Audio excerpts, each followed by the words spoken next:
Tour Guide Dave here with another episode of my virtual paranormal tour here at Dundonald. You can see we're up in the castle itself now. We're in the room right at the very top. And I've started here because this is the room where, if you think back to the first episode, the little boy says, there's somebody walking around up there. This is the room he was pointing at. This is also the room that's got the window that was on the night tour when one of our ladies, Megan, who was with me, said she saw somebody sort of blocking the window. So, the window went dark for a few seconds and then it looked like somebody stepped back out of the light. That's also when we knew there was no one in the castle at the time. And this is also the room where the lad got spooked, and the one I said that walked around the castle and told me he saw a pile of bodies. This is the room he was in when he got spooked, so there's something here that frightened him. So there's possibly a fair bit going on in this room. And the story I told you about kids that see the old man with the white beard, looks like Father Christmas, again, this is the room that takes place in. And that's still happening now, in fact. Probably the best example I can give you that I've experienced is a little boy's up here with his dad. There's just the three of us. And the little boy says, "Dad, that man says, have I brought his dinner?" Dad says, "What man, son?" He says, "That man there, he said he's hungry, have I brought his dinner?" "There's no one there, son." "Yeah, Dad, that man there, he wants his dinner." And then Dad just sort of laughs it off. "Oh, look out the window, son, look how high we are." And I'm thinking, yeah, you're seeing something, I know exactly what you're seeing. And it got me to thinking, who would that be then? Well, if we think maybe what this part of the castle was used for, this is the very top, this is the royal part of the castle, this is where King Robert, the builder, was working, probably sleeping. This is his part of the castle. Now, Robert, when he died, he was buried at Scone Abbey, but he died in this castle. And this is probably the room where he died.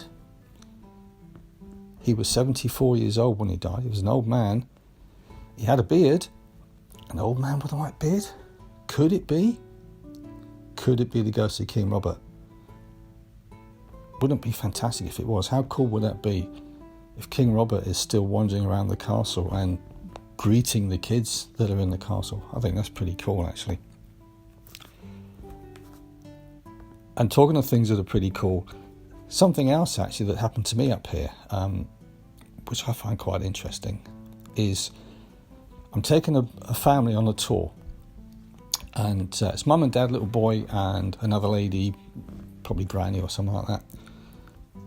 And we're in this room, and just come to the end of it, just come to the end of the tour, and I hear the wife say to the husband, "Look, if you don't like this room, just go down and wait for us, we won't be long." And the husband, he walks towards the spiral staircase to go downstairs, and he's acting a bit strange while he's walking. He's doing that sort of shivering thing, that "ooh, someone's walked over my grave" thing. And my thought was, maybe he doesn't like the spiral staircase, because the only way out of this room is down this spiral staircase. And it's a modern replacement because the stone one's gone. And even the outer wall is gone. So right at the top, it's quite exposed. And it's perfectly safe, but it's quite exposed. And I know some people don't particularly like that staircase, so I thought maybe that was that.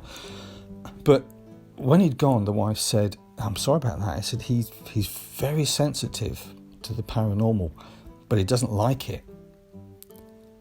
And when she said that, I thought, that's really interesting, because this isn't just someone, bigging up, "Ooh, I'm really clever, I can pick up ghosts and things." This is a guy who actually doesn't like it. So that to me, that gives it a little bit more weight, doesn't it? If somebody is saying, "I don't like this, but I do it, and I can't help it, and I don't like it," that adds a bit more weight to it than someone enjoying it, really. I just can't put it a better way than that. But apparently what freaked him was, when I'm doing my tour, he said there was a man following me around. As I walked around the room, he's following me. And the other thing she said he was doing, he was nodding. And I was so surprised, I didn't even think to get a description. I wish I had, because, hey, it would have been the old man with the beard. How cool would that be? there's this fella following me around, nodding, so he's communicating, I guess, with this bloke who can clearly see him. Hopefully that means I'm getting something right, that'd be good at least. And that's not the only time that happened. Someone else has said exactly the same thing. He said there was a chap following me around, sort of over my left shoulder, he said all the time, just behind me. And he said he was sort of protective towards me, like a guardian spirit. So I don't know if that's true or not, but I'm all for it if it's true. If I get a bit of extra protection out there, that's fine, that's good for me.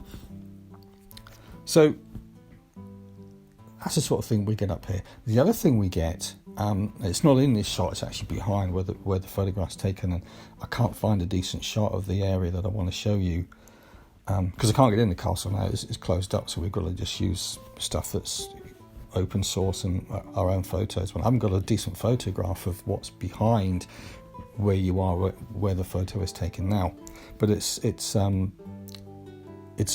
doorway that takes you into the extension.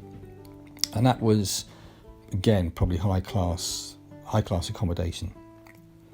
But we do get people picking up on that being a nursery at some point as well. They pick up lots of kids and things like that. And just to tie in with that a little bit, there was a chap I was showing around, and he was telling me that he was sensitive to the paranormal, and he can see spirits. And I said, so what do you see? Explain to me what you see, because I don't see anything. And he told me that, well, what I see is like, I can see through them. They're not solid, but I can see enough to make out what they look like. And he said, in fact, I can tell you right now, there's a lady stood in that doorway there.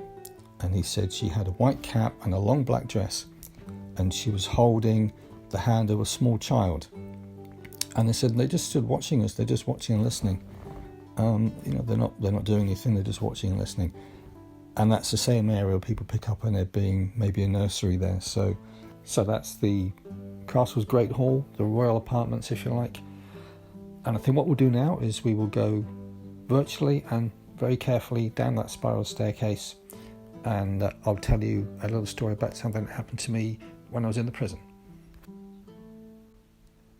So we've come down the spiral staircase now, and we're in the part of the castle that leads you into the prison, which is through the gate you can see in the photograph. And it's in the prison that I had a rather strange and slightly unsettling experience that I will tell you all about shortly. But before I do that, I need to set the scene a little bit. So some years ago, my mate Colin, who used to be a tour guide at the castle, he said he was in there one day and all of a sudden the temperature dropped rapidly and it became icy cold. And at the same time, movement caught his eye, and he said it was a mist. And this mist was moving towards the prison. And he tried to run after it, basically to understand it. And by the time he'd got to the prison area, this mist had disappeared. But he told me that this mist was humanoid shape and size, and he had the impression of long hair. And that's all he could tell me about it, really. Now, some years later, there's a couple who are visiting the castle, and they said to me, we don't want a tour. If it's okay with you, we'd like to just wander around on our own, but do some recordings. Because we like to visit castles and so on, and we sometimes pick up sounds and even voices sometimes that you don't hear with your ears.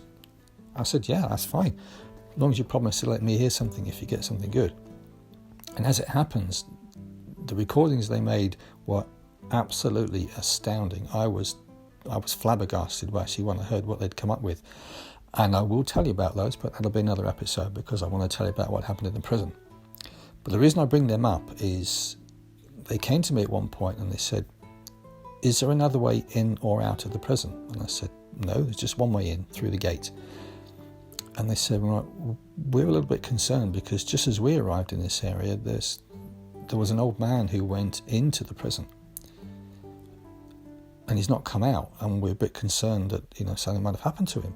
Do you want us to check? And I said, no, I'll do it, but something maybe ask them for a description of this guy. And what they told me was, that's an old man, hunched over, sort of shuffling a bit, and he had long hair hanging down, So it's the long hair thing again. And of course I check the prison and there's nobody there. So now I look forward to one night when I'm locking up the castle. And when we lock up, we have to close a series of internal gates and do a physical check of the whole of the castle, just to make sure there's obviously no one left inside. And my route always takes me into the prison first. So that night I go into the prison, and at that time we had a little plastic rat that we had down in the pit as a joke, you know. And poor Ratty was getting a lot of abuse, really. People would just go down and see him, throw him about and that. And the night I was locking up, and I looked down the ladder to make sure there's no one in the pit, and there's Ratty lying on his back, looking a bit sorry for himself. And I thought, he's not really doing anything for us down here. I'm gonna go and get him, and I'll put him somewhere else. So I go down the ladder, and I pick up the rat, and I throw it up the ladder, but I don't do a very good job first time, and it falls between two of the rungs and lands back down again in the pit. So I pick him up again, and the second time I do the job properly and see the rat disappearing towards the back of the prison. And I put my hand on the handrail to start climbing up, and I hear shuffling footsteps in the room above, about 3 or 4, and they're heading towards the top of the ladder. And right now I'm starting to get a little bit uncomfortable, because I'm in the castle on my own. Nobody knows that I'm in the pit. My nearest help is about 200 yards away down the hill in the visitor centre, and of course there's never a phone signal in there when you want it. So I'm stuck in this hole with noises above me, and the only way out is through the room where the sounds are coming from. So I think, right, I've got a choice here. Two options. I can either scream like a big girlie, run up the ladder and rush out, in which case I'll probably never ever be able to go back into that room on my own again, or I stand my ground. And that's what I did. So I thought, I'll stand my ground, I'll give it a minute or so, just to make the point, as much to myself as anybody else, that I'm leaving under my conditions. I'll just take my chances when I go out. So I do that, and after a minute I start climbing the ladder, and just as my eyes get level with the top rung, I come face to face with it. Not a ghost, the rat. The rat is sat right on the centre of the top rung, and he's lined up exactly straight, so north and south if you like. And here's my point. Is it impossible that the rat could have landed that way? No, of course it's not. Is it unlikely though? What are the chances? Yeah, pretty minimal, I would have thought. Could it be? Could it be whoever's making those ghostly footsteps has actually moved the rat and put it there just to sort of, I don't know, say hello? I guess I'll never know.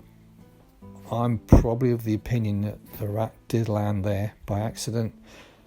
But as for those ghostly footsteps, I'm absolutely convinced that I'm on my own in the castle at that point, and it wasn't a living person that made those footsteps. So, I think that'll do for today. My next episode, I will tell you all about another character in the castle. I quite like this guy. A lot of people don't like him, but he's one of my favourites. He's quite an aggressive guy, but I think he's all right. So, I'll leave you now. Sweet dreams, and I'll speak to you next time.